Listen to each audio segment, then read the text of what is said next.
Eu sou o Sueldo Fernandes, sou cantor, compositor e músico e também estou na TV Relacionamento.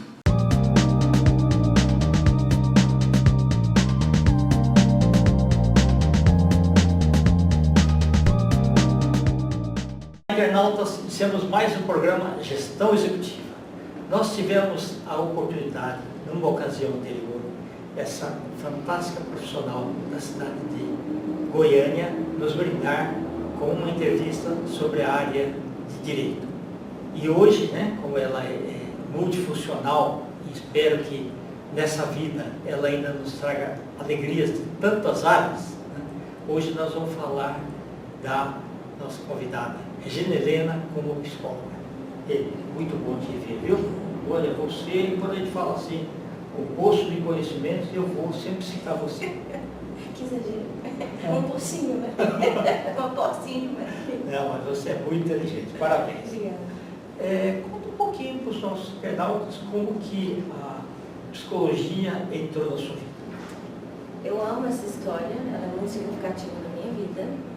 Eu acho que ela é inspiradora. Porque a psicologia, eu nunca imaginei na minha vida trabalhar na psicologia. E eu tinha uma visão até preconceituosa, eu falava, psicologia, só ler um livro, pra quê, né? Inclusive, se você me permite, psicologia é um curso novo. No Brasil, a primeira turma se formou em 1968. Então, realmente, tem muita, até alguns anos atrás, quando falava assim, você precisa ir no psicólogo, dá a impressão que você está doido. Você está doido. Você precisa ir porque você não está com as faculdades mentais não estão em ordem. E hoje ainda tem um pouco disso, mas hoje o marketing, a propaganda e marketing é totalmente fundamentado na psicologia social. Psicologia das massas, manipulação de massas, Isso, perfeito. Então, é porque no Brasil a psicologia ela não é tão valorizada, ela é colocada mais nesse rótulo que é para doido, na minha opinião, porque é uma forma até de deixar as pessoas mais vulneráveis. Porque quem tem domínio psíquico, quem tem domínio emocional, não é tão vulnerável. E o marketing, o que ele mais usa são as estratégias que vêm da psicologia social. A gente tem regimes totalitários alemães que dominou por estratégias de psicologia, de grupo e social. Perfeito. Então, é uma área muito importante. Mas eu lá, com os meus 18 anos, quando fui fazer... Foi outro dia. Outro dia, logo ali. Eu nunca pensei em fazer psicologia, porque eu tinha uma visão bem preconceituosa, não só da parte de, é pra doido, mas como, tipo assim, é curso de patricinha. É coisa de menina fonte besta. Era tipo, patricinha, a menina tem que fazer, bota ela na psicologia. Mas aconteceu, aí eu fiz direito, me formei, advogada, fazendo concurso, e tive um filho especial. Quando meu filho Davi nasce, eu já percebi muito rapidamente, que ele não estava ali padrão. E foi um ano investigando o que ele tinha. Então a gente chegou até no genoma, aqui na USP. Fizemos um mapeamento e ele com 2 alterações genéticas desconhecidas. O genoma nunca tinha visto as 2 alterações que ele teve. Diz que raio não cai uma vez, cai 2. Porque no Davi caiu 2 vezes o raio dele. E aí, como ele não tem prognóstico, que é tipo assim, o que vai acontecer, não tinha uma previsão do que essas síndromes iriam fazer com ele, eu resolvi estudar o que eu pudesse estudar para entender aquilo e saber como me organizar em relação ao que estava acontecendo e tentar descobrir o que eu poderia promover para ajudar meu filho. Aí eu comecei a estudar genética. Comecei a estudar genética. Depois de medicina, tudo. Eu trocava e-mail com a Mariana Zatz, que é a representante internacional do genoma, Ela, de uma forma muito generosa, me respondia na época. Em Goiânia não tinha geneticista para interpretar o resultado do genoma. Eu aprendi a interpretar estudando sozinha. E em comunicação com o departamento da USP, eu mandava e-mail. Olha, aqui não tem, eu estudei, quer dizer isso, aí eles me respondiam, né? Então, assim, e eu estudava pelos artigos científicos mais modernos. Então, tudo que tinha de alteração genética, translocação genética, deleção de cromossomo, eu fui estudar, foi um ano estudando genética. Esse autodidata, mas em comunicação com pessoas profissionais. E aí, depois, eu fui estudar para o concurso de procurador do município. Perfeito. Aí, no que eu sentei para estudar, 2 horas estudando legislação municipal, eu queria morrer. Aí Era bastante, né? era coisa assim, eu vou lavar roupa, eu vou, não sei o quê, eu vou pintar a casa, eu mesma. Estou enrolando para não estudar. Mas quando eu ia nos cursos de desenvolvimento humano, quando eu ia nos cursos de diagnóstico do neurodesenvolvimento, por exemplo, que era de sexta a domingo, de manhã, de tarde, de noite, eu nem via o tempo passar. Eu ficava com água na boca. E eu sempre tive acesso a esses cursos pelo diploma em Direito. Eu conseguia entrar nos cursos, porque eu não era profissional da área da saúde. Mas como eu era profissional de alguma coisa e mãe de criança, eu fiz muitos cursos que eram só dos profissionais. E eu parei para pensar, as minhas perguntas, as minhas colocações eram muito boas. Todo mundo achava que eu era da área da saúde. E eu não era, eu era um boiteira. Mas você tinha uma vivência, né? A vivência não, olha, livro não substitui vivência. Sem dúvida. De preferência, leia e não deixa só aqui, esparrama na vida aquilo que você leu. Olha para o mundo, olha para si. Porque tem muita gente que lê muito e exerce pouco o que leu. E tem gente que pega tantas sabedoria, mas não deixa um legado. Quando ele morre, morre com ele. Não, aquilo tem que ser. Não, legado, conhecimento tem que ser passado, né? E legado, eu não preciso ter a extensão do Machado de Assis. Exato. Se você transformou uma vida, uma só, na sua existência, valeu ter existido.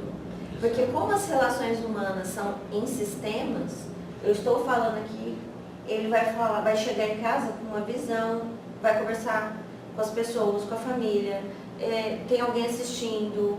Isso vai repercutir no sistema, né? Que a gente fala que o ser humano ele é de relações sistêmicas, igual o sistema solar.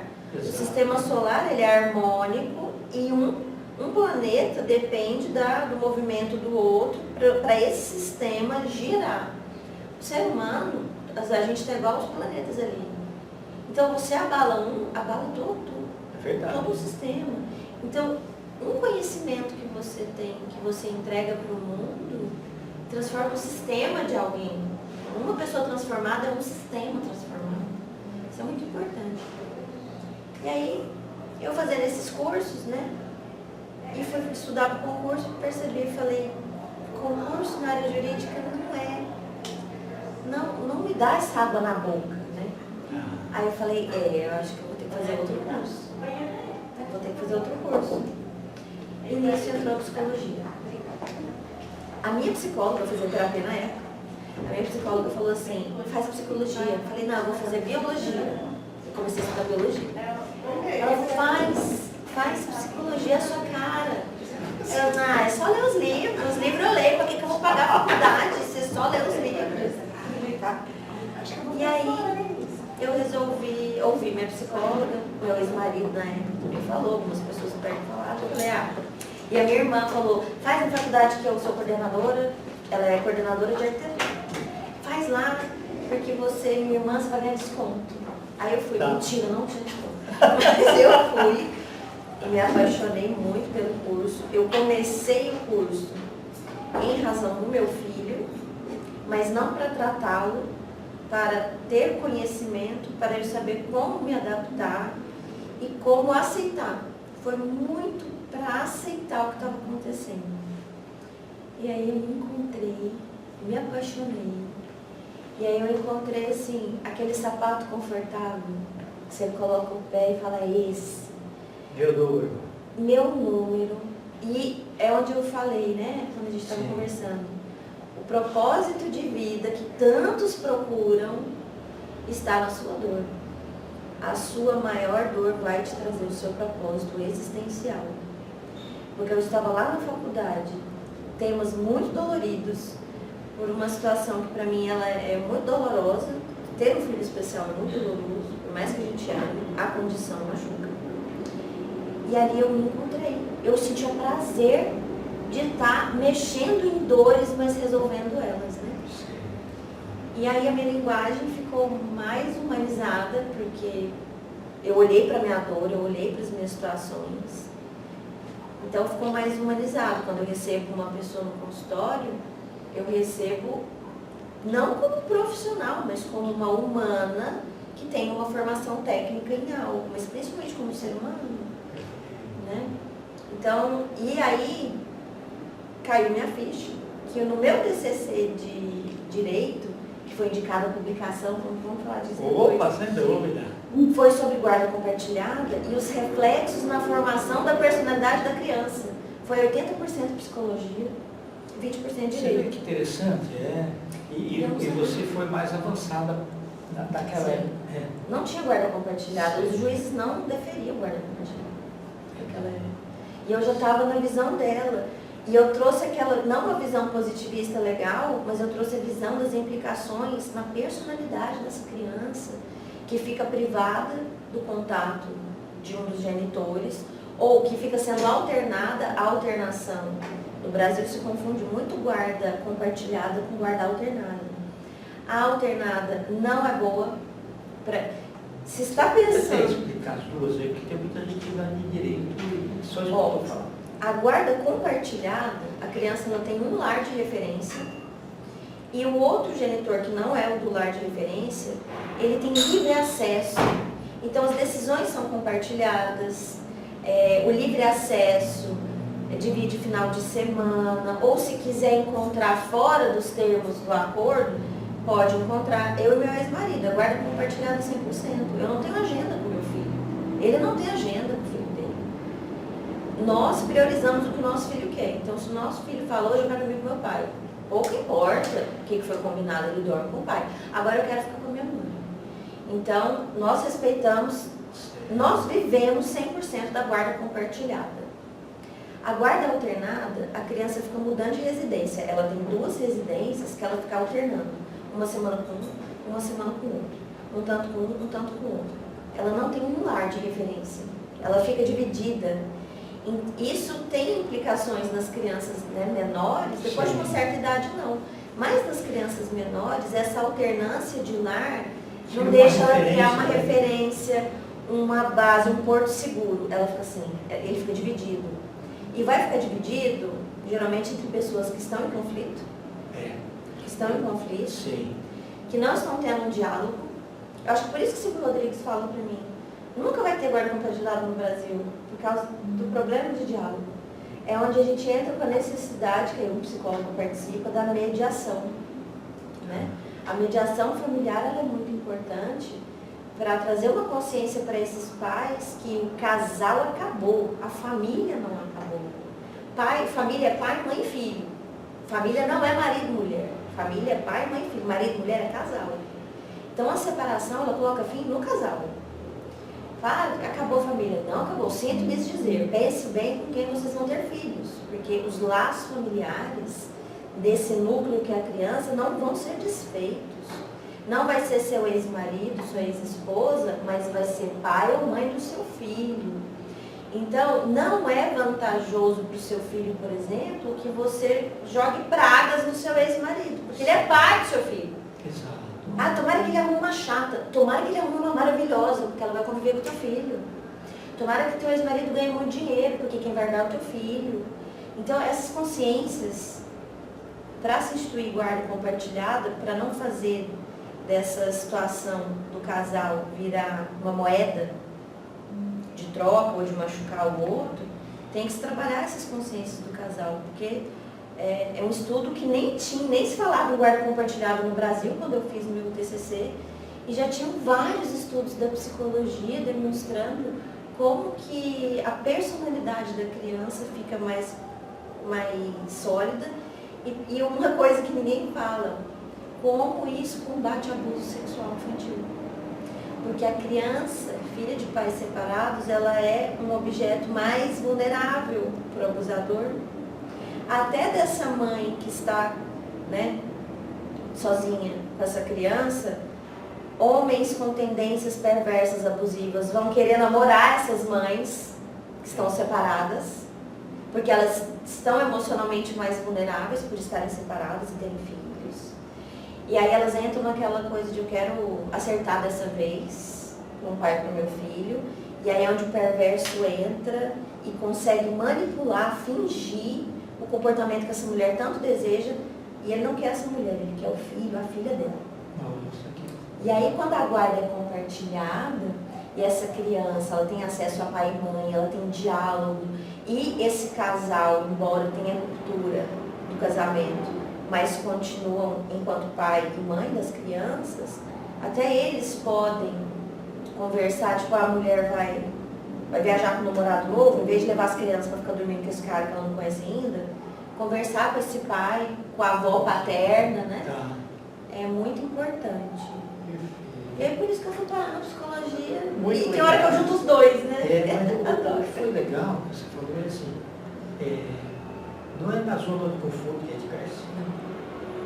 Eu tenho muitos amigos aposentados, por exemplo, que ficam o dia todo assim, televisão, e falam, ó, vocês estão esperando o momento chegar.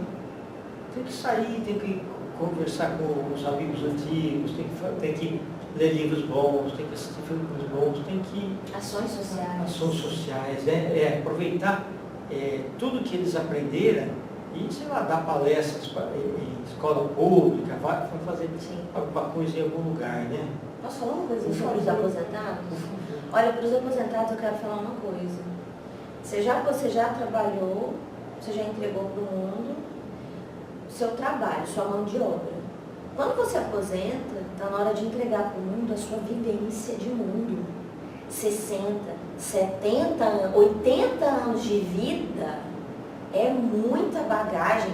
Ainda mais quem tem 60, 70 hoje, que viu muito bem a transição de tecnologia que a gente está passando. Ainda tem uma memória muito boa de como eram as relações antes de um celular. Inclusive nós que estamos, eu, 40 anos, estou ali no meio, né? No meio termo, né? Lá, né, cara? Nós somos os agentes, que eu gostava de falar isso para os meus alunos, para de ficar repetindo o teórico antigo sem trazer uma visão crítica contextualizada para o nosso momento. Freud não sabia o que era um Android, um celular. Freud não viu a era touch. Freud não imaginou o WhatsApp. Freud não imaginou mudança de sexo. E é isso que a gente vive hoje. Então quem tem 60, 70, 80 anos hoje, traz para essa galera meio termo, que é a década de 80, a visão do que eles têm de bagagem daquela época, que não tinha nada, o telefone era de fio. Como que tinha que se virar para resolver as coisas sem a tecnologia. Como que, por exemplo, a pessoa vivia conflitos emocionais, conflitos estéticos, numa época que não existia tratamentos estéticos. Como que era esse emocional? Essas pessoas, elas não estão obsoletas. É extremamente importante que a galera de 60, 70 e 80 anos hoje entenda que elas não estão de jeito nenhum obsoletas. Porque a bagunça que a tecnologia trouxe está exigindo que a gente faça readaptações entre tecnologia e natureza humana. Porque a natureza humana não mudou. A tecnologia mudou, mas os desejos, a vaidade, as inseguranças não mudaram. E eu tenho uma madrinha, ela tem 86 anos e a gente conversa muito. E um dia eu perguntei para ela, falei, tia, você se olha no espelho e se sente com 86 anos? Ela falou, não, eu me olho no espelho e entendi que eu me sinto com 12. Porque eu comecei a olhar no espelho, eu comecei a olhar no espelho e não só olhar no espelho, mas em momentos eu falava assim, gente, uma mulher de 40 não fala uma coisa dessa, eu tenho uma mulher de 40. Aí eu comecei a perceber que em muitos momentos eu me sentia com 30, com 20, com 15, onde eu entendi que a alma não envelhece. Exato. O corpo envelhece, a alma não. A galera aposentada não cai na cilada de se conectar com o teu corpo e com a tua idade. Conecte-se com a sua alma.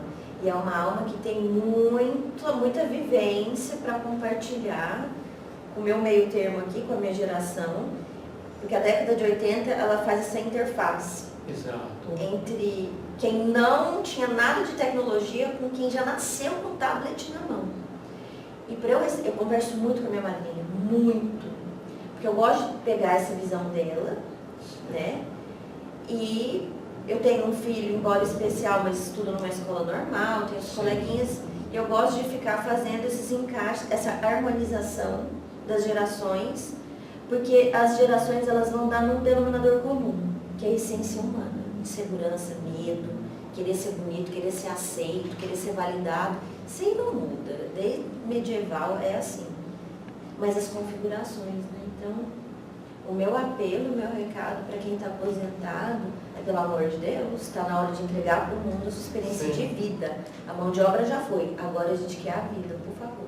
Maravilha, você me fez lembrar o seguinte, teve um dia que eu fui dar palestra para alunos a maioria minha é de ensino médio, mas um dia eu pedi para fundamental, eu fui naquele salão nobre da escola pública, aí uma garotinha falou assim, professor, como que se fazia quando não tinha internet, não tinha computador, não tinha nada? Eu falei, a gente usava o cérebro.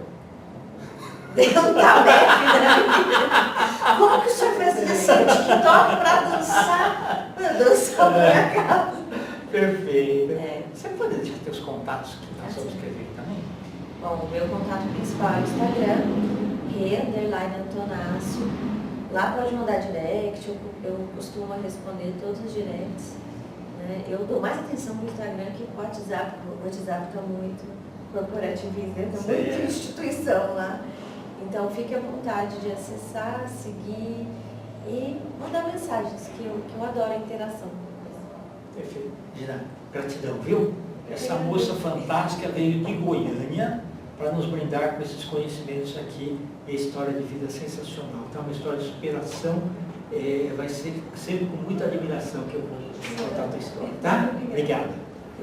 Internautas, com os agradecimentos, então, a essa fantástica profissional, Regina Helena, nós finalizamos mais uma Gestão Executiva. Grande abraço e até a próxima.